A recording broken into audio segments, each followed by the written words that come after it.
আল্লাহর কাছে জিলহজ মাসের প্রথম 10 দিনের নেক আমল যত বেশি প্রিয়, অন্য কোনো আমল এত বেশি প্রিয় না। অন্য কোনো আমল, এটা বুঝতে গিয়ে সাহাবায়ে কেরাম প্রশ্ন করছেন, ক্বালু, তারা বলছেন, ইয়া রাসূলুল্লাহ, হে আল্লাহর রাসূল, বলুন সাল্লাল্লাহু আলাইহি ওয়াসাল্লাম, ওয়ালাল জিহাদু ফি সাবিলিল্লাহ, আল্লাহর পথের জিহাদও কি নয়? আমরা তো জানি ইসলামের সর্বোচ্চ চূড়া হচ্ছে আল্লাহর পথের জিহাদ। তো নবী সাল্লাল্লাহু আলাইহি ওয়াসাল্লাম বলছেন, ওয়ালাল জিহাদু ফি সাবিলিল্লাহ, আল্লাহর পথের জিহাদও নয়, আল্লাহর পথের জিহাদও নয়, ইল্লা, তবে ওই ব্যক্তির কথা ভিন্ন, রাজুলুন খারাজা বিনাফসিহি ওয়া মালিহি ফালাম ইয়ারজি' মিন যালিকা বিশাই, কোন একজন ব্যক্তি যে তার জান এবং তার মাল নিয়ে আল্লাহর পথে বেরিয়ে গেছে, তারপরে কোনো কিছু নিয়ে সে ফিরে আসতে পারে নাই, মানে সে শহীদ হয়ে গেছে, এই ব্যক্তির কথা ভিন্ন। কিন্তু অন্য যে কোনো দিনের আমলের চাইতে এই 10 দিনের নেক আমল আল্লাহর কাছে সবচেয়ে বেশি প্রিয়। তাহলে আমরা বুঝতে পারলাম, আমরা যে 10 দিনে এখন বসবাস করছি, জিলহজ মাসের আজকে কয় তারিখ? 1 তারিখ। এই যে আল্লাহ পাক নিয়ামতের সাথে আমাদেরকে বাঁচিয়ে রেখেছেন, এই 10 দিন আমল করার সুযোগ দিয়েছেন, এই কৃতজ্ঞতা স্বীকার করে আমরা কিন্তু শেষ করতে পারবো না। পারবো না। প্রশ্ন হচ্ছে যে এই 10টা দিন আমরা কিভাবে কাজে লাগাতে পারি। আমি সেদিকেই যাবো ইনশাল্লাহ। তার আগে এই দিনগুলো সম্পর্কে আর কয়েকটা ফজিলতের হাদিস শুনিয়ে দিচ্ছে। তিরমিজি, ইবনে মাজাহ, মিশকাতের 128 পৃষ্ঠা একটা হাদিস এসেছে।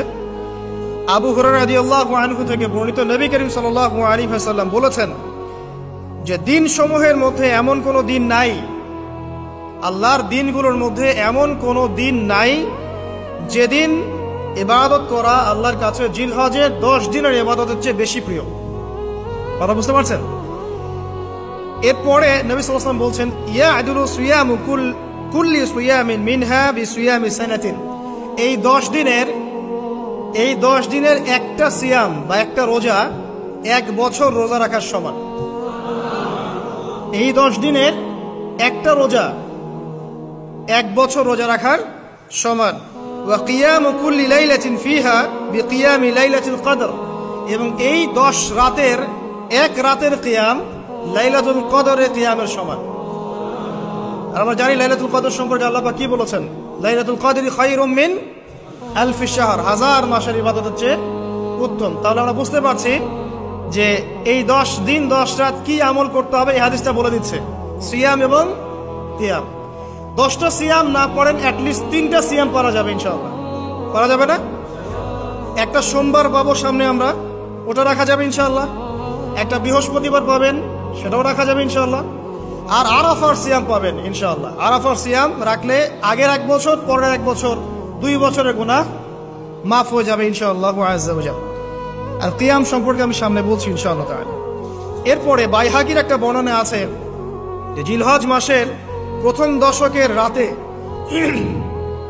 জিলহজ মাসের প্রথম দশকের রাতের প্রত্যেকটা নেক আমলকে 10 দিয়ে গুণ করা হয়, 10 গুণ বৃদ্ধি করা হয়। সুবহানাল্লাহ।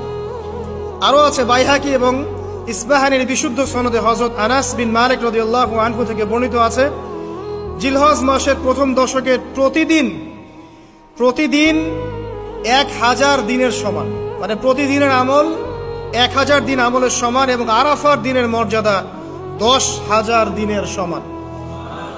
আরাফার দিন যে ব্যক্তি ইবাদত করবে ইনশাআল্লাহ তাআলা, সে 10,000 দিন ইবাদতের নেকি পাবে ইনশাআল্লাহ আযজা ওয়া জাল্লা। তো প্রথম কি করতে হবে সেটা এই হাদিস থেকে বলতে যাচ্ছে। হাদিসটা কি? উম্মে সালামা রাদিয়াল্লাহু আনহা থেকে বর্ণিত, নবী সাল্লাল্লাহু আলাইহি ওয়াসাল্লাম বলছেন যে জিলহজ মাসের চাঁদ যে ব্যক্তি দেখবে, সে যেন তার নখ এবং তার চুল এগুলো যেন আর না কাটে। চাঁদ দেখে ফেলেছেন, কুরবানি করা পর্যন্ত এখন চুল আর নখ যেন সে না কাটে। যদি না কাটেন তাহলে কি হবে? আপনি একটা পূর্ণাঙ্গ কুরবানির নেকি পাবেন ইনশাআল্লাহ। আর একটা কুরবানির নেকি কি জানেন? কুরবানির পশুর গায়ে যতগুলো লোমকূপ আছে ততগুলো নেকি আপনার আমলনামায় যুক্ত হবে ইনশাআল্লাহ আযজা ওয়া জাল্লা। এগুলো হাদিস। এখন আমরা প্র্যাকটিক্যাল কিছু কথায় আসি যে কিভাবে আমরা এই 10টা দিনকে কাজে লাগাতে পারি। আমি সবার আগে দোয়া করছি, আল্লাহ পাক যেন আমাকে সবার আগে এর উপর আমল করা তৌফিক দান করেন, আমার পরিবারকে তৌফিক দান করেন, এবং অতঃপর আপনাদের সবাইকে যেন আল্লাহ পাক এই তৌফিক দান করেন, আমিন। 1 নাম্বার,